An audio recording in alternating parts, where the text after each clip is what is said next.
Narinig mo na ba ang tungkol sa isang liham na nagbago ng kapalaran ng isang tao? Sa loob lamang ng 28 talata, sumulat si Apostol Pablo ng isang personal, makapangyarihan at puspos ng habag na sulat. Isang kwento ng kapatawaran, pagkakasundo at pag-ibig na Kristiyano. Maghanda kang pakinggan ang pinakamaiikling sulat ni Pablo, ngunit may isa sa pinakamalalalim na aral ng Ebanghelyo. Pindutin ang play at sumisid sa sulat kay Filemon. Aklat ni Filemon Kabanata Pondo si Pablo bilang bilanggo ni Kristo Jesus at si Timoteo na ating kapatid, kay Filemon na ating minamahal na kamanggagawa, kay kapatid na Apia at kay Arkipo na kapwa mandirigma sa ating gawain at sa iglesyang nagkakatipon sa iyong tahanan. Biyaya at kapayapaan naway sumainyo mula sa Diyos na ating Ama at sa Panginoong Hesukristo. Nagpapasalamat ako sa aking Diyos tuwing naaalala kita sa aking mga panalangin, sapagkat nabalitaan ko ang iyong pag-ibig at pananampalataya sa Panginoong Hesus at sa lahat ng mga banal. Ipinapanalangin ko na ang iyong pakikibahagi sa pananampalataya ay maging mabunga sa lubos na pagkakilala sa lahat ng kabutihang nasa atin para kay Kristo, sapagkat lubos akong nagalak at naliwanagan sa iyong pag-ibig, kapatid, sapagkat sa pamamagitan mo ay naaliw ang puso ng mga banal. Kaya nga bagamat may lakas akong utusan ka sa pangalan ni Kristo tungkol sa nararapat gawin, mas pinili kong makiusap sa iyo alang-alang sa pag-ibig.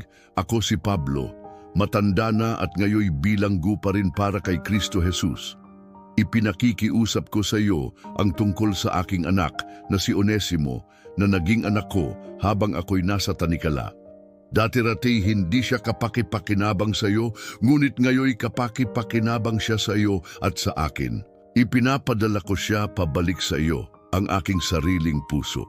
Ibig ko sanang panatilihin siya sa akin upang siya maglingkod sa akin sa iyong pangalan habang ako bilanggo dahil sa Ebanghelyo. Ngunit ayaw kong gawin ito nang wala ang iyong pahintulot upang ang iyong kabutihan ay hindi sa pilitan kundi kusang loob. Marahil kaya siya ipansamantalang nahiwalay sa iyo ay upang sa bandang huli, imuli mo siyang tanggapin magpakailanman, hindi na bilang alipin, kundi higit pa sa alipin. Isang minamahal na kapatid, lalo na sa akin at lalo na sa iyo, sa laman at sa Panginoon. Kaya kung ako'y itinuring mong kasama, tanggapin mo siya na parang ako. At kung siya'y may ginawang masama sa iyo o may utang siya sa iyo, singilin mo ako. Ako mismo, si Pablo, ang sumusulat nito gamit ang aking sariling kamay. Ako ang magbabayad. Huwag mo nang banggitin na may utang ka rin sa akin, ang iyong sarili. Oo kapatid, naway makinabang ako sa iyo sa Panginoon. Palakasin mo ang aking puso kay Kristo.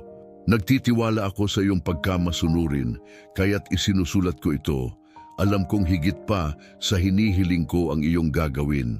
Samantala, ihanda mo na rin ang isang matutuluyan ko, sapagkat umaasa ako na sa inyong mga panalangin, ako'y muling makakapiling ninyo. Binabati ka ni Epafras, na aking kasama sa bilangguan dahil kay Kristo Jesus.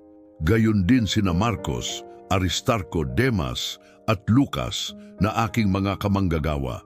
Ang biyaya ng ating Panginoong Hesukristo ay sumainyo nawa. Isang maikling liham, ngunit isang aral na walang hanggan. Ipinapaalala sa atin ni Filemon na kay Kristo, kahit ang mga nasirang ugnayan ay maaaring maibalik. Naway ang mensahe ng kapatawaran, pagkakasundo at pag-ibig ay baguhin din ang iyong puso. Ipagpatuloy mo ang pagsisid sa salita ng Diyos. Patuloy na sumusulat ang Diyos ng mga kwento at maaaring ang susunod ay ang iyo, hanggang sa susunod na kabanata ng pananampalataya.